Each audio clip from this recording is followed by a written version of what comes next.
Welcome, everyone. Today is March 18th, 2024, and this is the Saturday night class with Promethean Pack.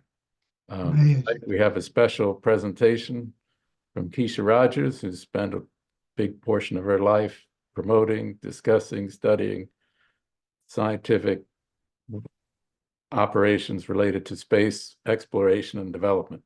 And in particular, we're going to be talking about the spread of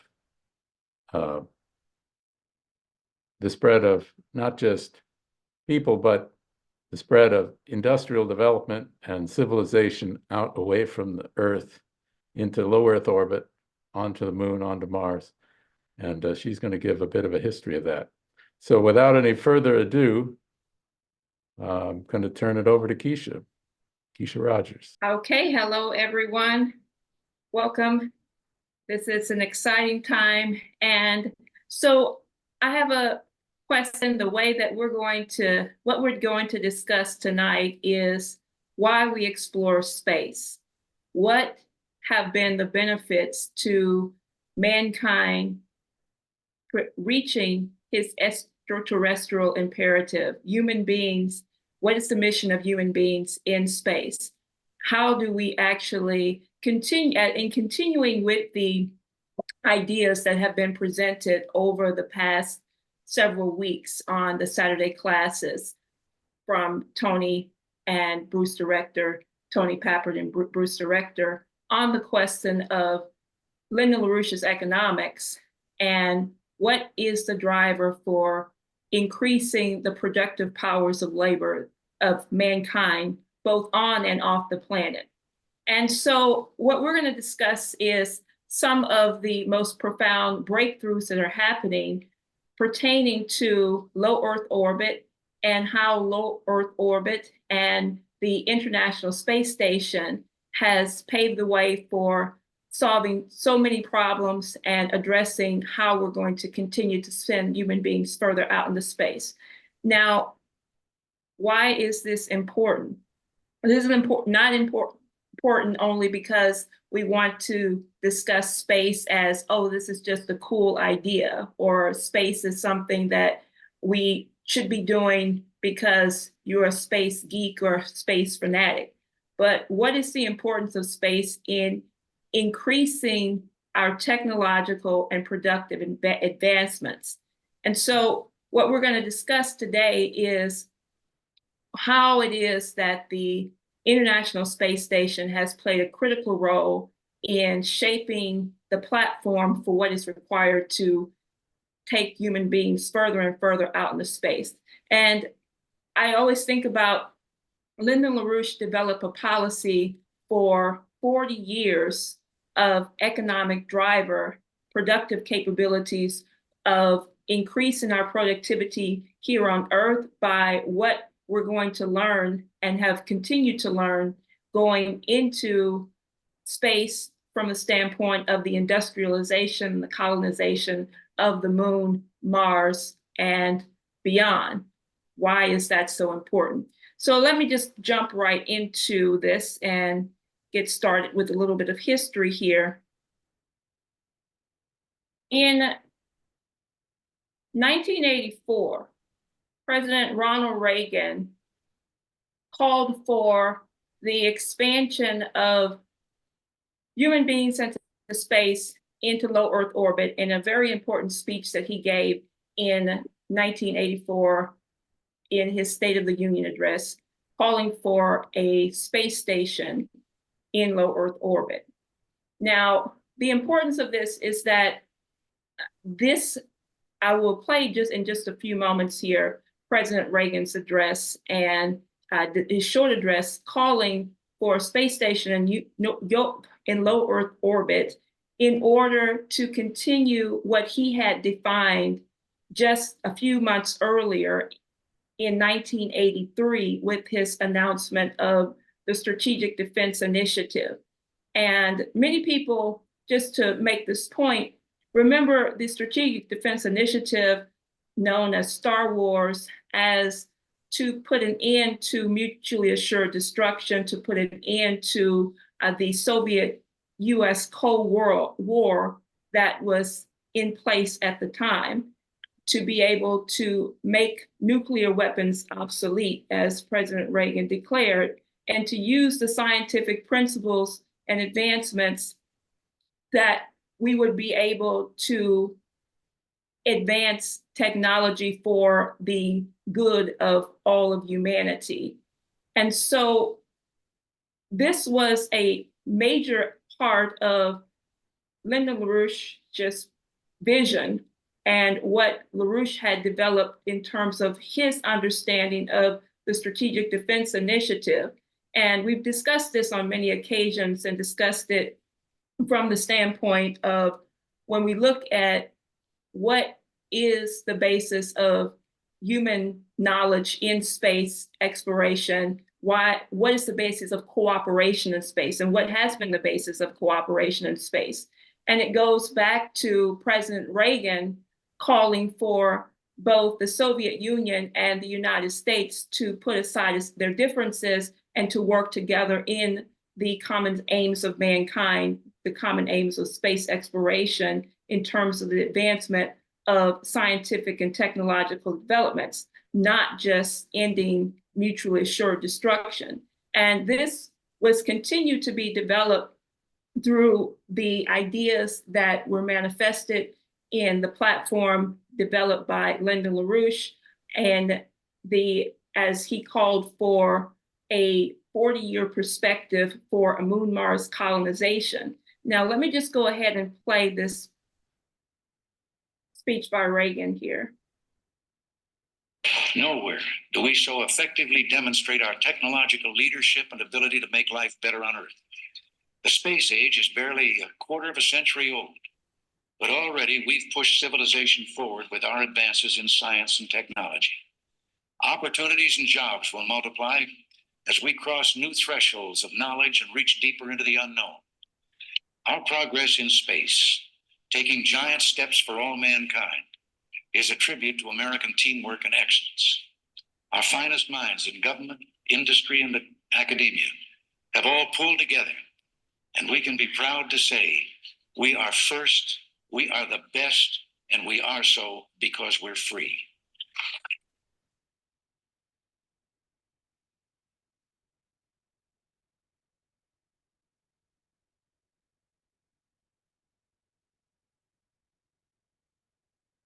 America has always been greatest when we dared to be great. We can reach for greatness again. We can follow our dreams to distant stars, living and working in space for peaceful economic and scientific gain.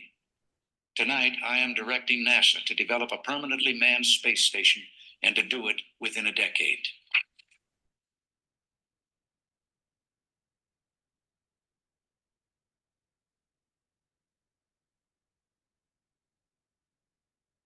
Space station will permit quantum leaps in our research in science, communications, in metals, and in life-saving medicines, which can be manufactured only in space. We want our friends to help us meet these challenges and share in their benefits.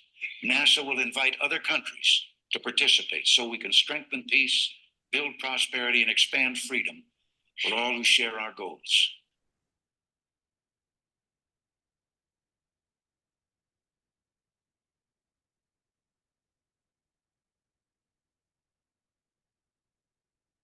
Okay. So, just come back.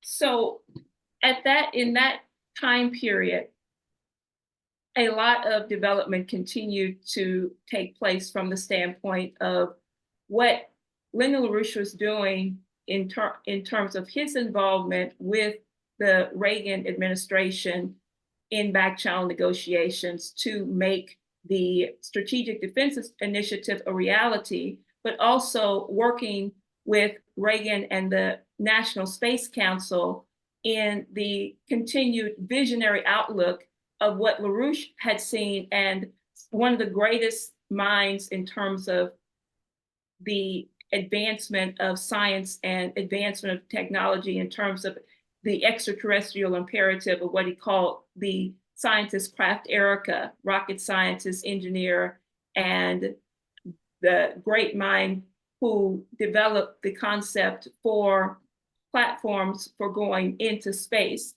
Just 1 year prior to Kraft Erica's death, Kraft Erica was one of the rocket engineers who was a German rocket engineer who came over to the United States after World War II. And in 1974, Kraft Erica actually developed a paper and gave a speech to the 25th International Astronautical Congress. And this was in 1974, just a decade prior to Ronald Reagan's speech calling for a space station. And there had been many programs and platforms put into place, many calls for a space station in low Earth orbit, and many designs that had been put forth. And during his speech, he laid out the very importance of why it is that we needed to develop a platform in low Earth orbit, from the standpoint that we needed to expand our capabilities to look at what we were going to develop from the standpoint of what was necessary for improving the conditions of life here on Earth, looking at medical advancements, looking at technological improvements, increasing the productivity of how you expand human cognition. And this is interesting because you think about someone like Elon Musk today, who continues to say that we need to increase mankind, expand cognition out into the solar system to have a multi-planetary species. And how do we actually become a multi-planetary species? How do we expand cognition out into the solar system? In this platform, Kraft Erica develops in his paper what's called tools of new growth in an open world. And this is something that he defined from the standpoint of looking at the industrial capabilities of mankind in the solar system.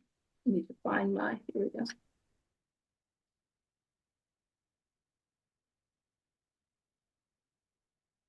By what we have to understand of our technological advancement, that we are not a species that is limited to one small planet, that we're not a species that's limited to limitations in growth or limitations in resources.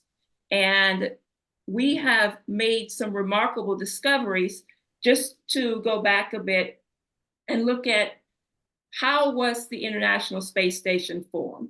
So the International Space Station, after Reagan's speech, actually came into existence in 1998.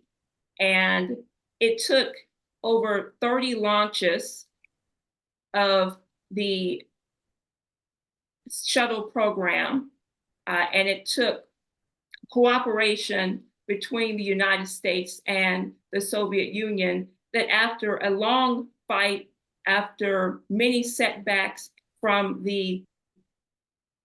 those environmentalists, green, and those who wanted to see the space station fail, as we saw going back to in the aftermath of the Apollo program. The Apollo program was the first stage in terms of setting the trajectory for mankind into space, when we started to build up our industrial capabilities here on Earth. We can go back and look at the returns that we saw to Earth from our development in manufacturing, in scientific and industrial platforms, that from the various contributions that were made to the space program and the returns that we saw to human progress here on Earth.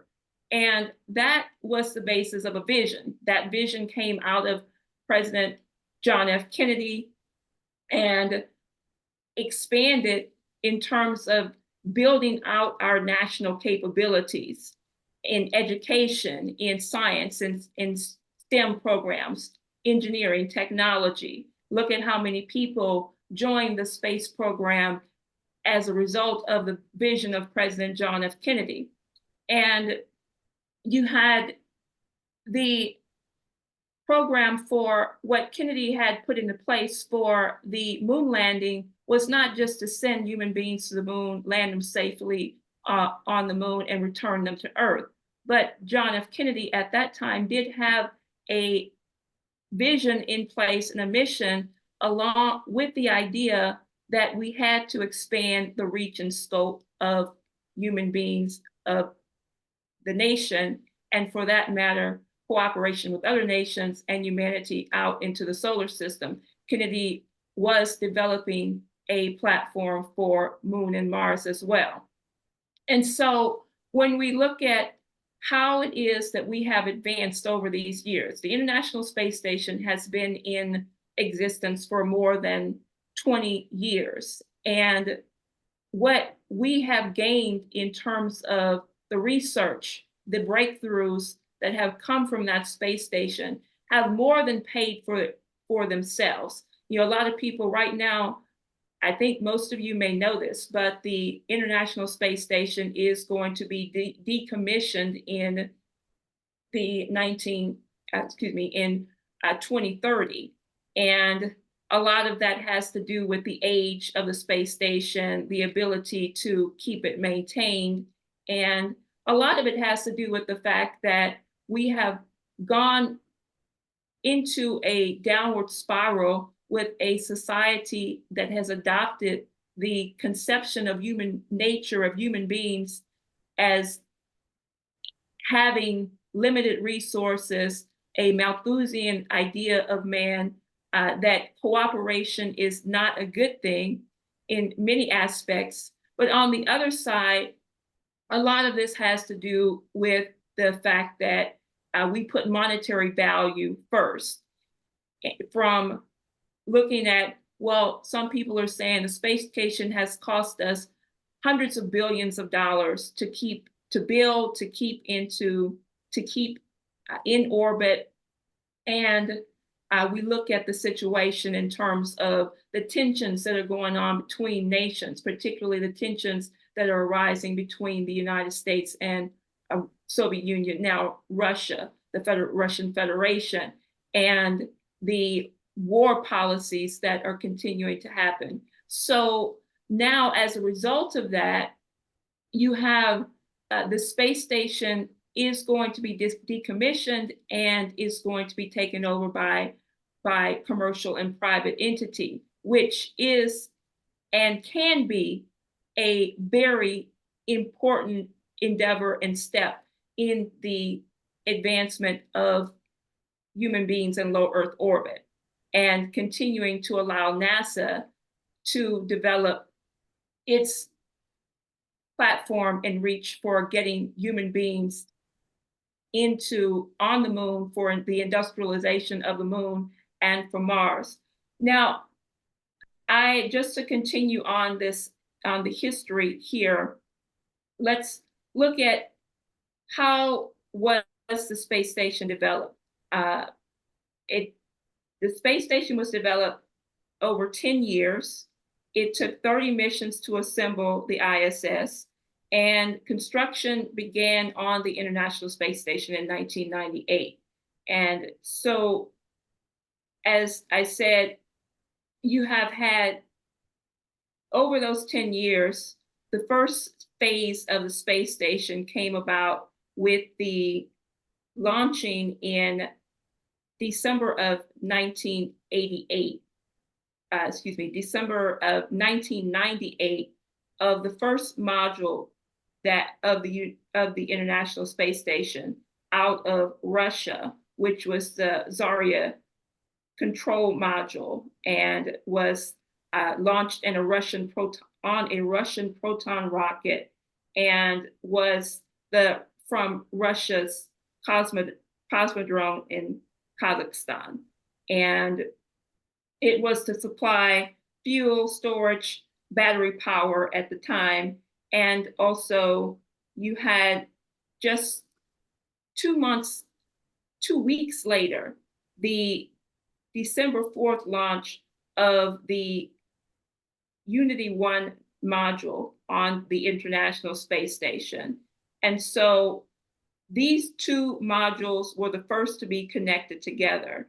It was in just a few months later, in February of 2000, November of 2000, you had the first crew of the International Space Station. The crew was a combined Russia and US crew to spend 4 months on the International Space Station there. And so we've continued to see the advancements over the years of cooperation. And it began with those two critical nations working together of the US and Russia. Now, remember, this was coming, and we think about what's happening today, why cooperation on the space station is still continuing to be the forefront of progress and advancement of humanity from the various breakthroughs in science, in research. And you have over 200 research projects that go on continuously on the International Space Station. And I'm going to get to a few of those in just a few moments here and why they're so important and how we have come to understand the physiology of the human body. And because of our understanding of how space, microgravity affects the human body, we've been able to make tremendous breakthroughs in medical science and research here on Earth. Now, as a result of that, I have told you about what the US and Russia have been able to do, but a lot of the research and development would not have been possible without the contributions of so many other countries on the International Space Station. The space station represents collaboration among 5 space agencies representing 15 different countries. And so the station itself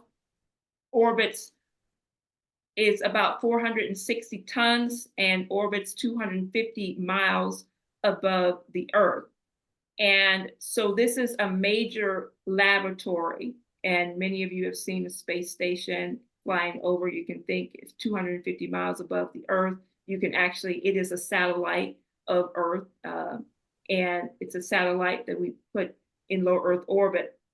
So now you've had the advancements through the various modules that have been added to the International Space Station, the JAXA, Japanese Space Agency's module, and also the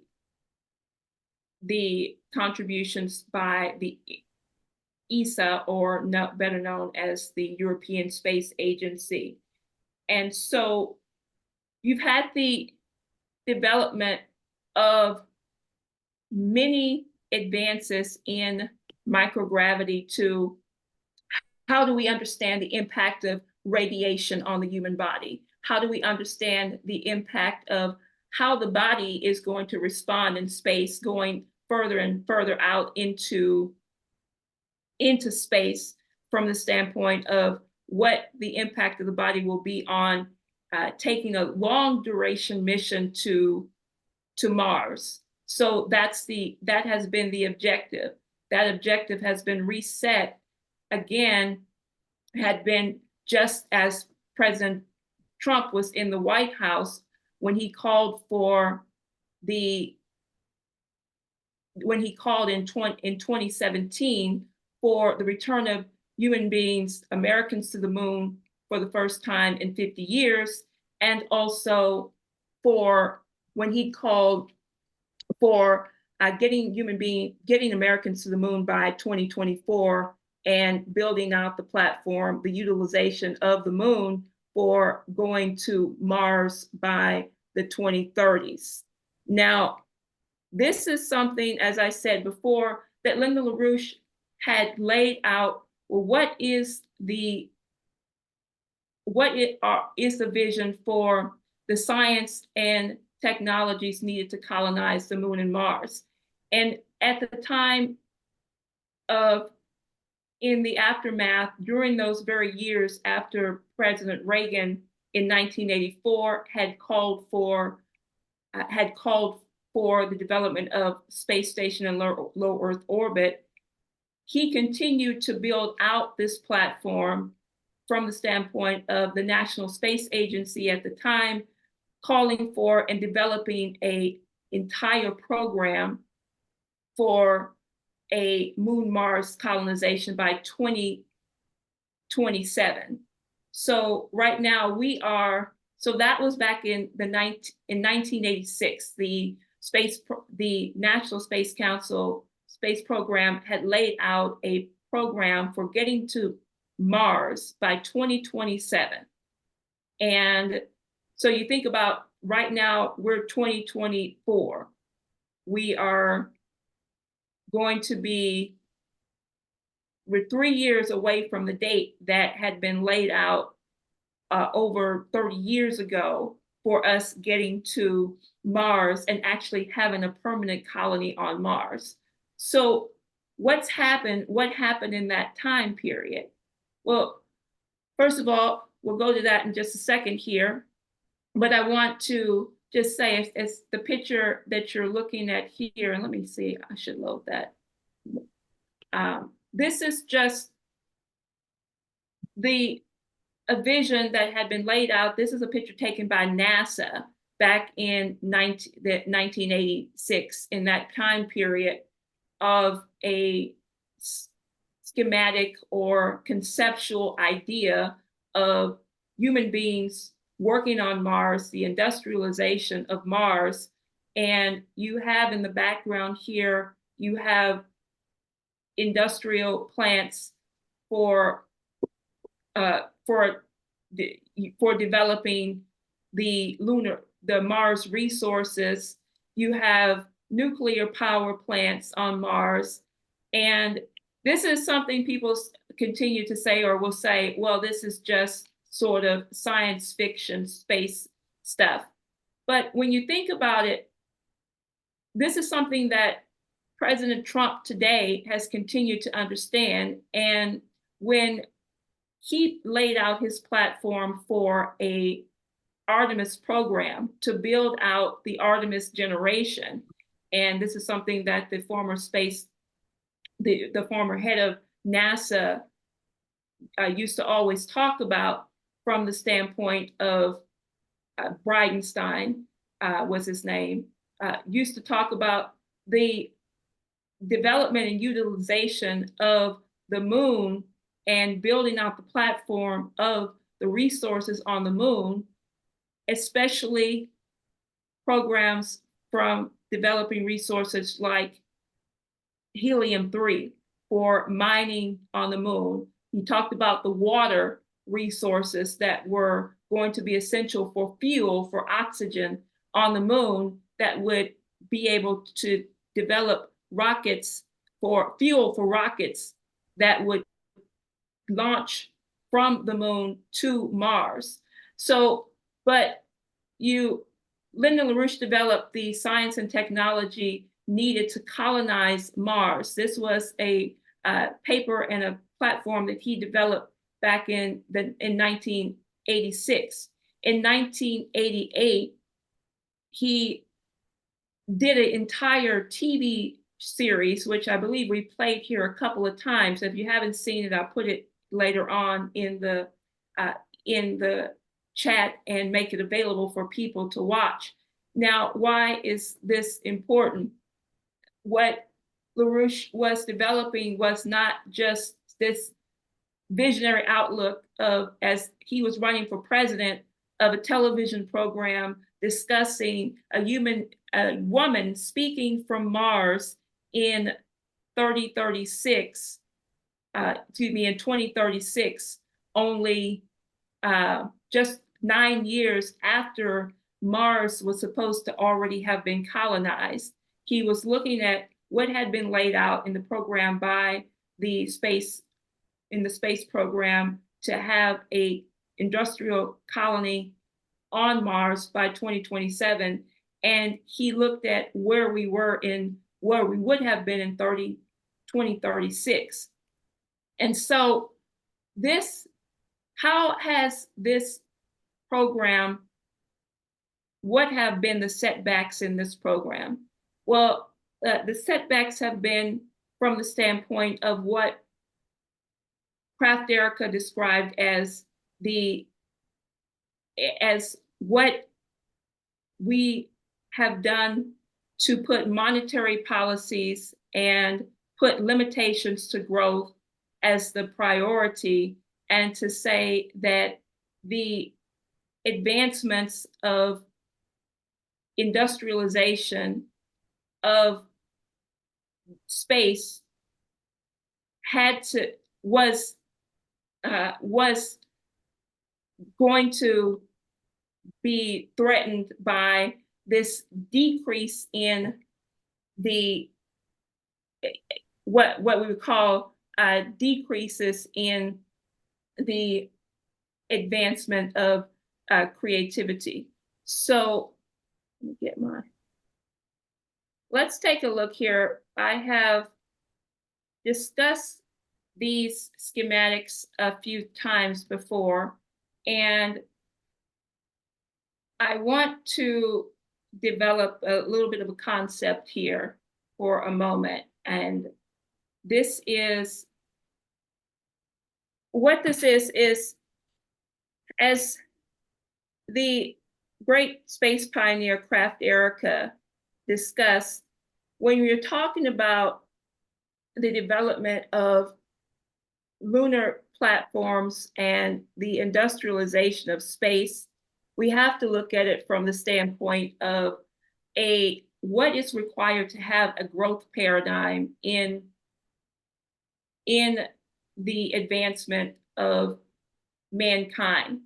And this growth paradigm we can look at two phases. We're going to look at what a growth paradigm of increases in productivity, increases in overcoming limitations to growth, overcoming the idea that we have limited resources on the planet, and what happens when you have a forward-seeking vision and conception of what is the nature of human beings. And this goes to the idea of what Lyndon LaRouche has been developing in the starting point from Genesis 1 of multiplying and subduing the earth. What is the intention of mankind in the universe? How do you actually increase the productive powers of human beings on and off the planet? And so one of the things that we can look at, going back to both Lyndon LaRouche and also Kraft Erica, looked at what was happening from the standpoint of, you go back to the post-industrial era in the aftermath of the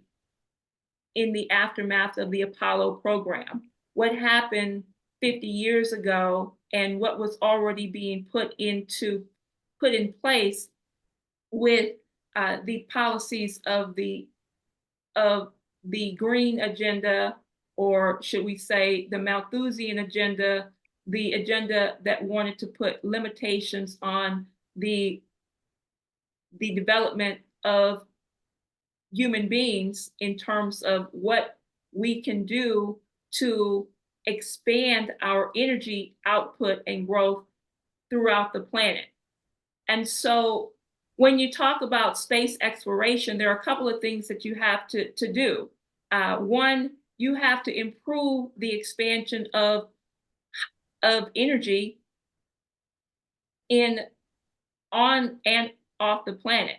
So we need to improve the expansion of industrialization of Earth, resources here on Earth, manufacturing technologies, nuclear power, fission, fusion power, and we can do that by resources and the increasing of resources through the industrialization and development of human beings, both in low Earth orbit and what we've been able to do in terms of what we had been set into motion in doing, going back to the period of the Apollo mission. And what we learned at that point in time from our missions, even from our missions to the space, into space, and to landing on the moon.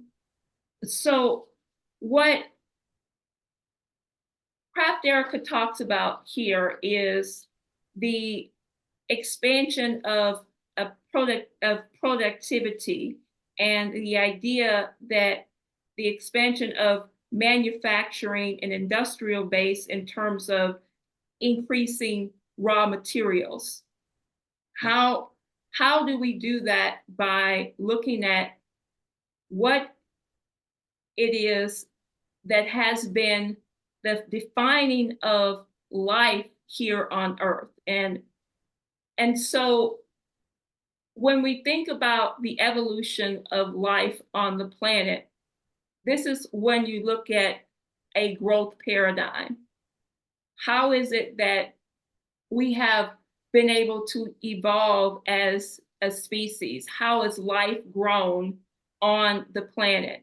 What has been as was defined by the great chemist and biologist, what has been the migration of life throughout the planet, and how have we come to better understand not just human life, but what has human life contributed, or human cognition, or better known as the noetic process, as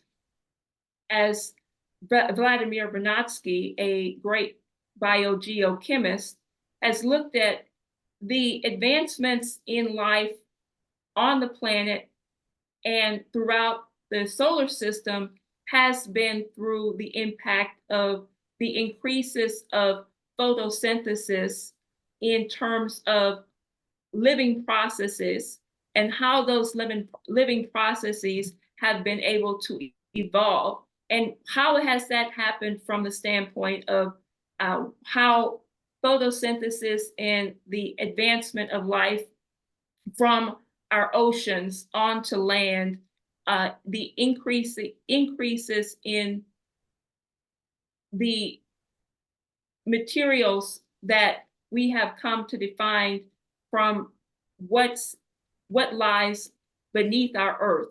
How have we been able to advance and develop those materials more? How has the development of iron, of various minerals here on Earth helped us to be able to grow humanity and to grow our industrial capabilities?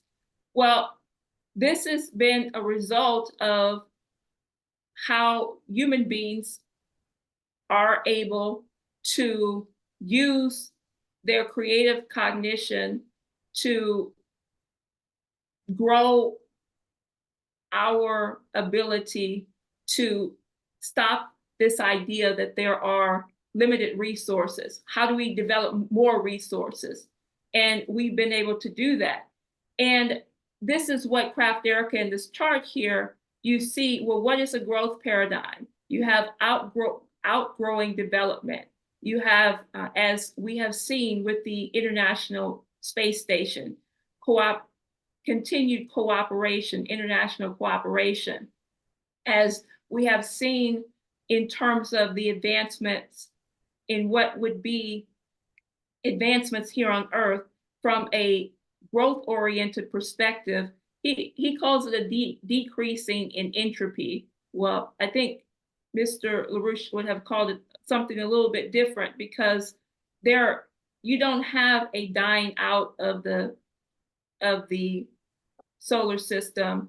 You don't have entropy that's a winding down of the solar system, a winding down or a dying out as it's known of, but you're going to have in orders and magnitudes of increase to the building out of a platform of growth for humanity.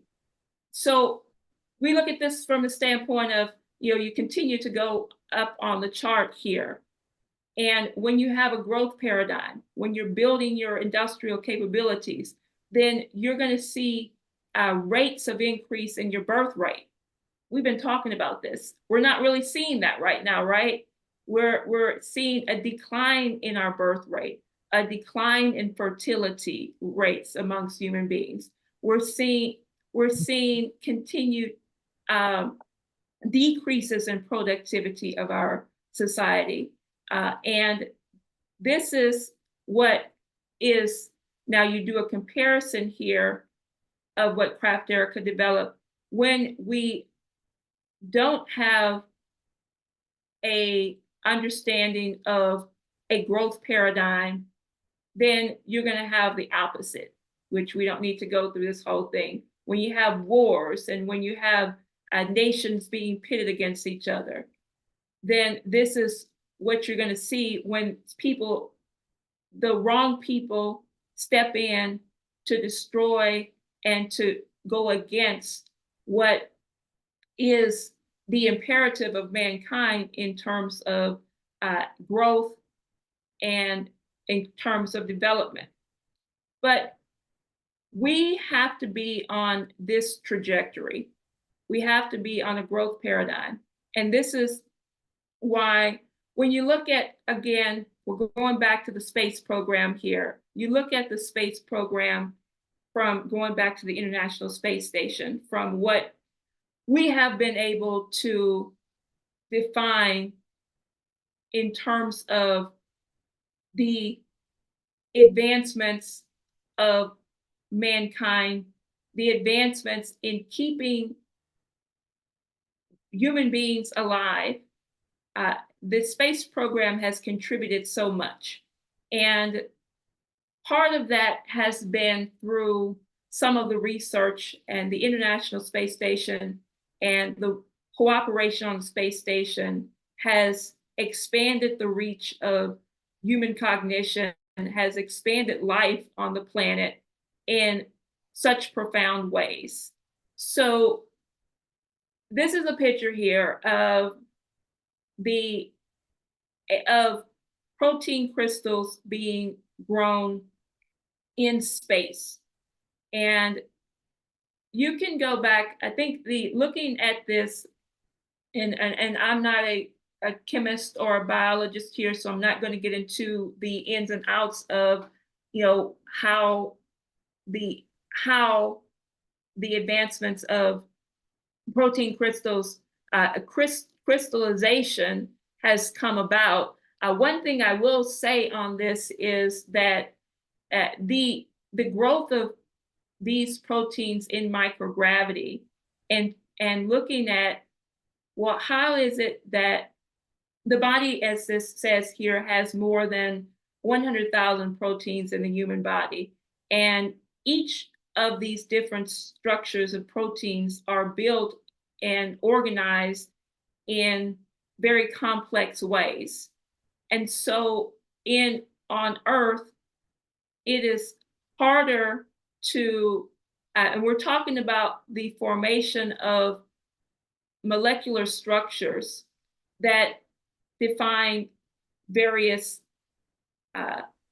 how various organizations of our body, in terms of allowing us to look at how diseases are formed, what are the protein structures and molecular structures around these diseases, and how you come up with various medications, drug treatments, monoclonal antibodies, and we've heard this on many occasions, to treat diseases such as muscular dystrophy, to treat which are life-threatening diseases. We have been able to come up with various medications to solve these life-threatening diseases, and to be able to increase life, the span of life, for doubling the span of life from what it would have been if we had not done this research on the International Space Station.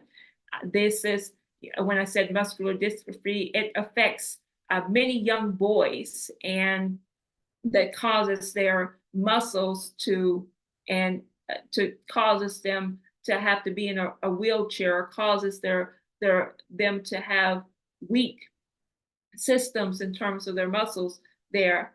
We have, and so, but the advancement of this has come from our understanding of discoveries in universal principles that go back to what is the organizing principle of our solar system, that goes back to how life has evolved here on the planet, and looking at the impact of life in microgravity, and looking at what we have come to understand in terms of the impact of microgravity on the human body, and how it has helped us to come up with cures to stopping or making lifespan of people with cancer to last longer. I'm going to show you here just a short video on, so the protein crystal growth on the ISS has been ongoing for decades now. The research labs have allowed us to be able to develop capabilities for looking at diseases and how we come up with medical cures to these diseases. For example, let's look at this quick video here on space, crystals grown in space on solving Parkinson's disease. And there's so many others, from dementia to so many areas that we've been able to make remarkable advances on. So, welcome to Expedition 57 on board the International Space Station. Today we're doing some really cool science. This is Alex Gerst over here with me, and we are working on Parkinson's disease. What we're looking at here is a special protein kinase, or protein crystal structure. And the reason scientists have sent it up here to the International Space Station is because these protein crystals tend to grow larger and of much better quality. Parkinson's is a disease that affects over 5 million people worldwide, and scientists are constantly searching for a cure. And what we discovered was that here in the microgravity environment, these crystals really like to grow. So if scientists can better elucidate or clarify the structure, then they're better able to develop an inhibitor drug for Parkinson's. And not only an inhibitor drug, but an inhibitor drug with very few side effects. So what Alex is doing here today is he's obviously working on the wall, what it seems like here in microgravity, and he is. He's got a microscope above him, and he's got a plate that he filled with the special protein crystal structure just a few days ago.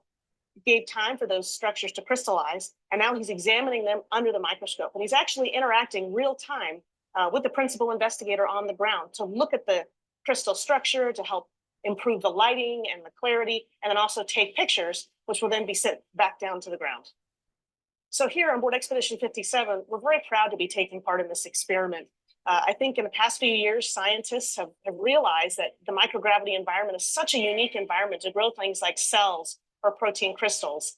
And it provides a new way to help us look at diseases in a better way, to help us develop new medications for these diseases. And so we're happy to be taking part in this science up here.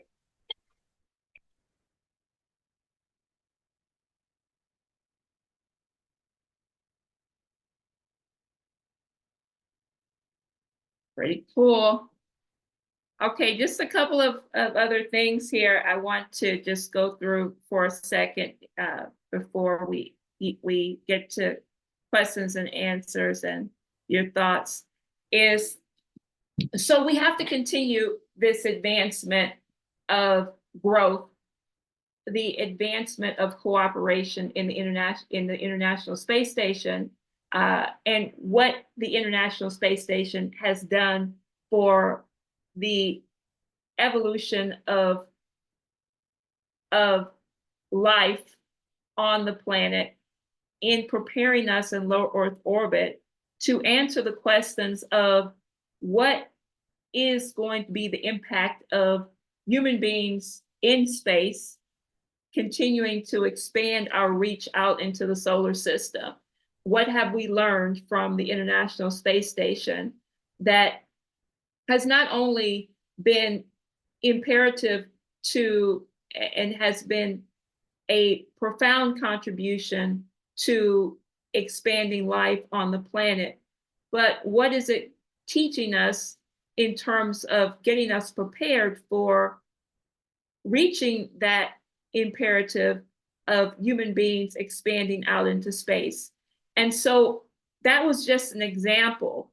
And what we have to do is we have to continue the cooperation of expanding this growth paradigm and getting rid of this idea of a no growth limitations to growth paradigm, as Kraft Erica defined it, because what does it do? It puts limitations on human progress. It carries us backwards. Now, at the same time, I want to just give you a quick run through of what is now going to be the future of space, low Earth orbit, space stations. And here, just to show you a quick thing, NASA, as I said, is planning to decommission the International Space Station by 2030. Now that could actually, maybe it will change. Well, maybe someone will say this needs to change because we have to have these nations continuing to work together on one platform. But in the meantime, I will say that as we expand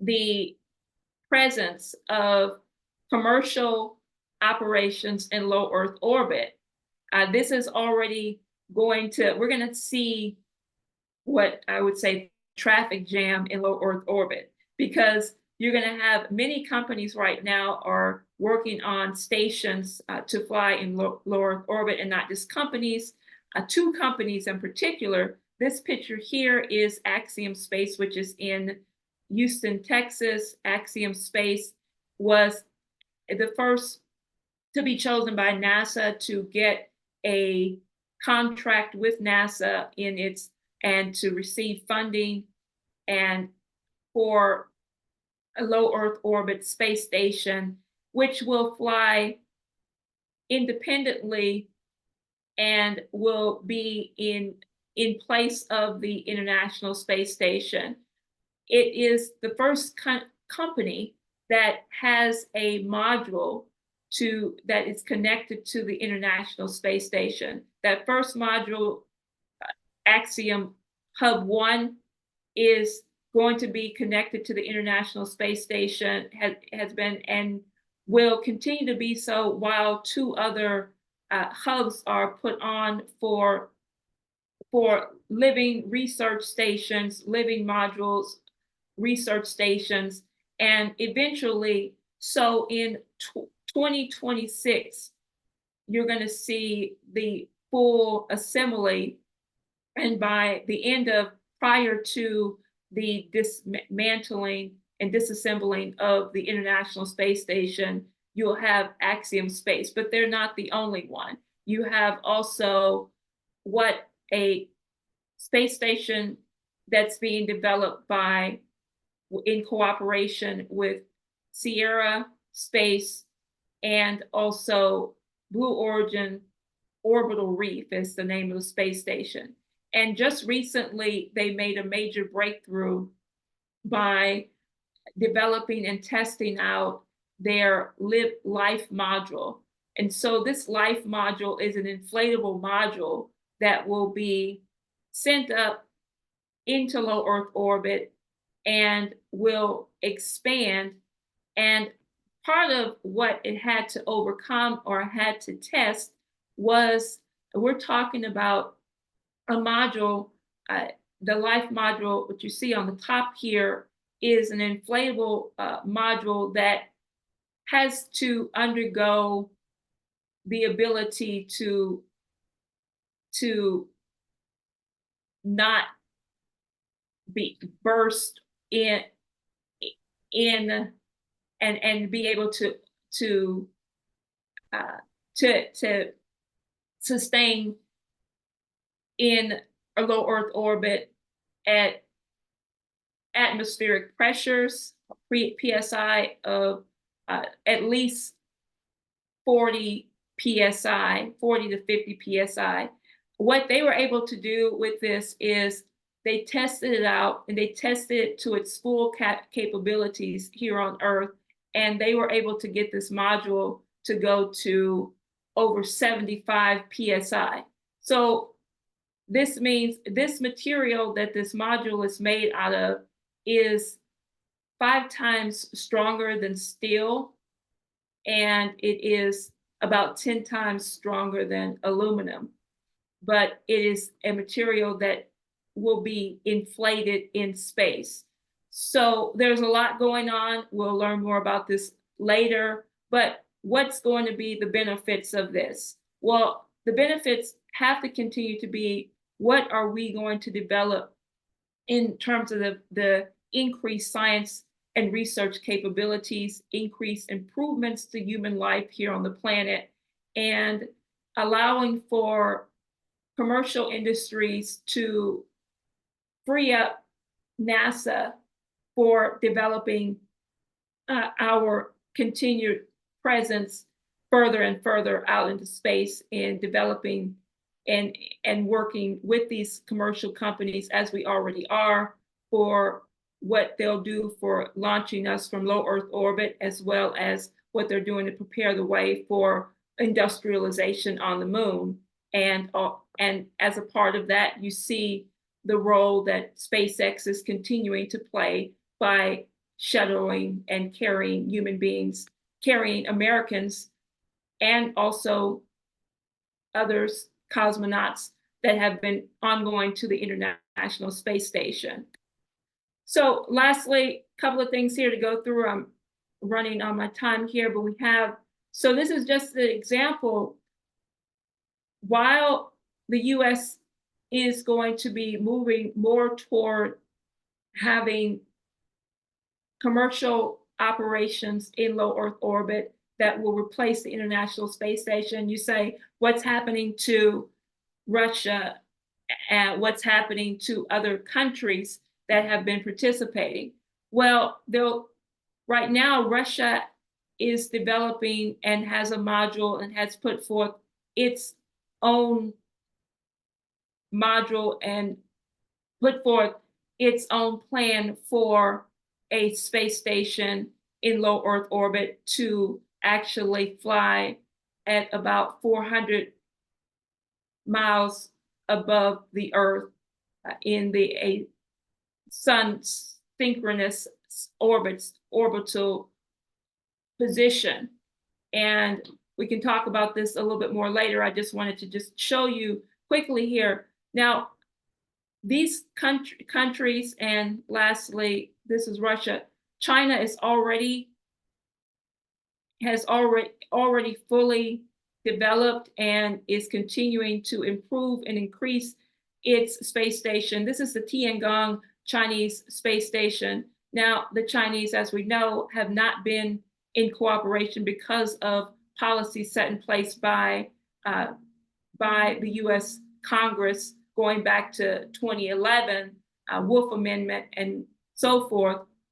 But they have advanced at levels that are of enormous magnitude in their presence in low Earth orbit and also in their lunar presence. But this is the Tiangong space module,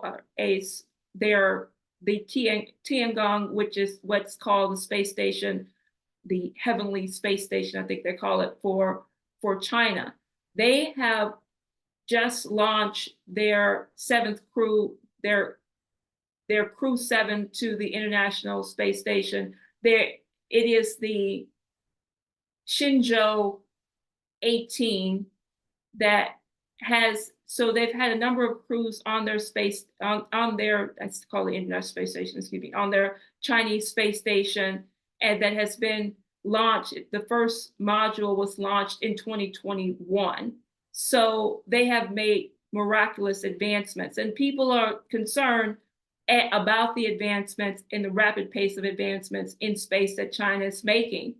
But you look at what the dedication has been in terms of making a priority, a national priority, the development and launching of a space platform that is going to put China far beyond, and this is not to say, this is to say the United States has to get their act together. This is putting at China far beyond levels that we could imagine in terms of the rapid pace of advancement of their hegemony, their development, and their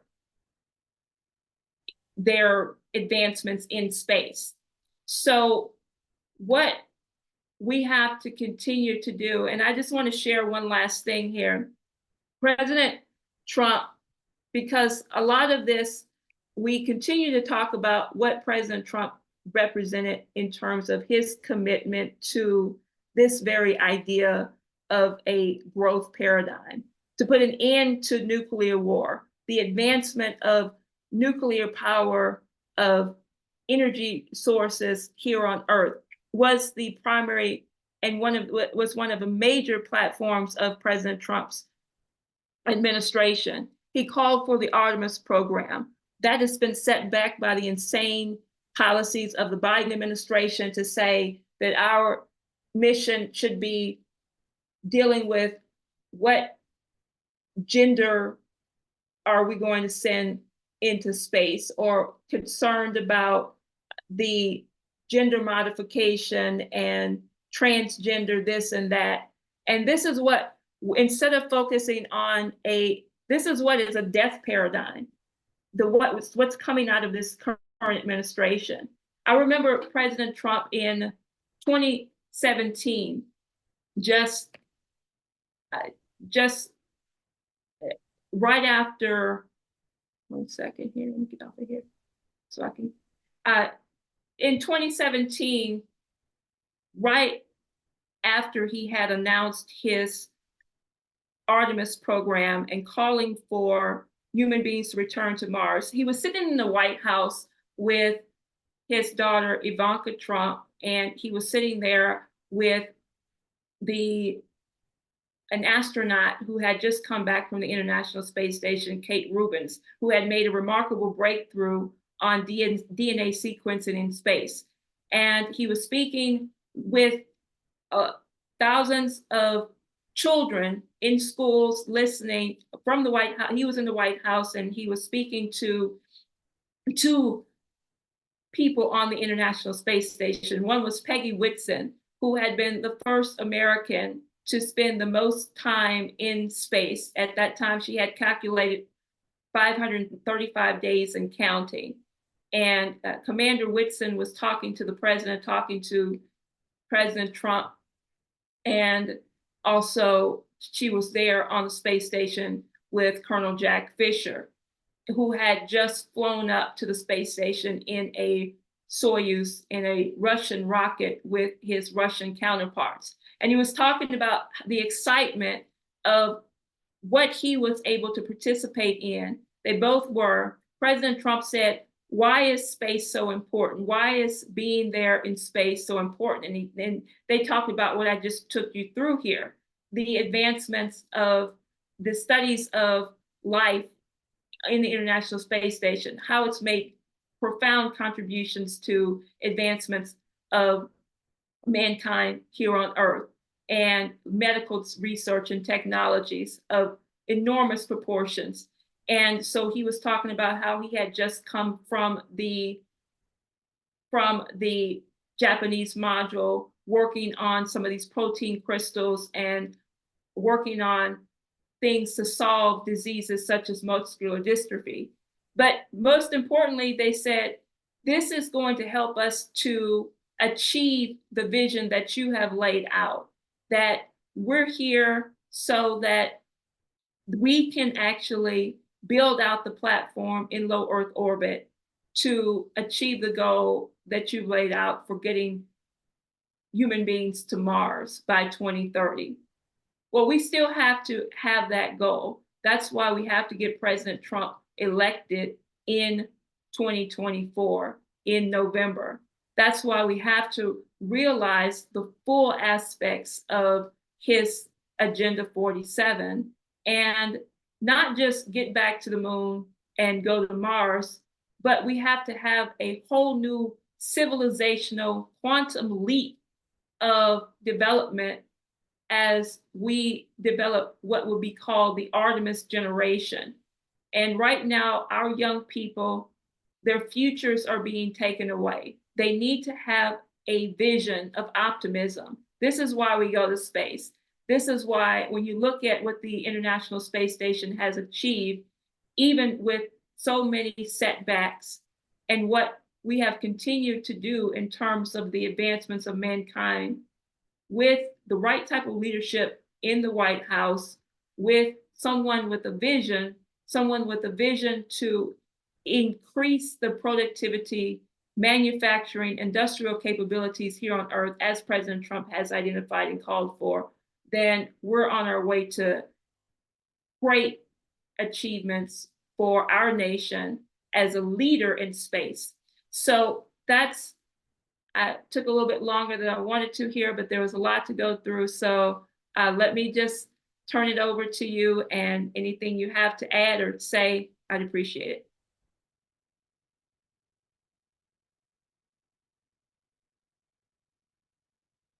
Okay, yes. Thanks very much, Kesha. We live in exciting times. There's just a couple things I might add, which reflect the immediate opportunities which we have especially once we get a sane administration, sane economic policy that allows this to really bloom out. But okay, Tuesday, we're going to have the first launch of astronauts aboard the Boeing Starliner. We hope it's Tuesday. And if we succeed in that we'll have two separate systems.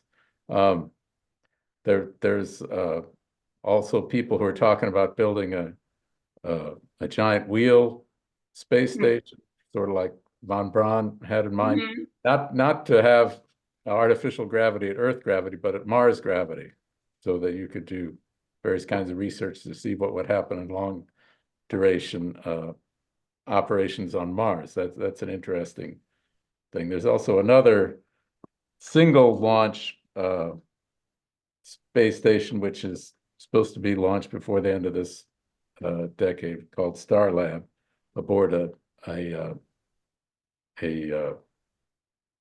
Starship Super Heavy. Speaking of which, sometime, hopefully by the end of the month or the beginning of June, we're going to have the fourth test launch of the Starship Super Heavy system, Right.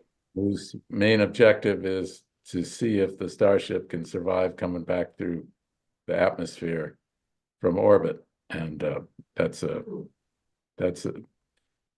exciting thing, which is coming right up. There's a bunch of other things that are important. We have the Polaris Dawn. It's a private mission coming out of this is the thing. There's more and more private and companies, private industries and institutions which are becoming involved. they're flying to a higher orbit than anyone has gone since the last Apollo flight to the moon. And they're testing out some new spacesuits, which that's interesting. We've got in the fall, we're going to have the first flight of the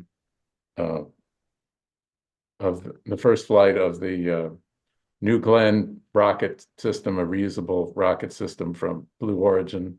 Mm-hmm. And we're also going to have the first flight of the Dream Chaser, which is a sort of a mini space shuttle space plane. Anyway, all these things are happening right now. Next year, probably next year, the end of next year, India is going to launch its first astronauts aboard its own Gaganya. Anyway, I probably mispronounced it, but anyway, they have a rocket and a spaceship that they're developing. There's just lots and lots of very interesting things. India just tested a 3D printed rocket engine Right.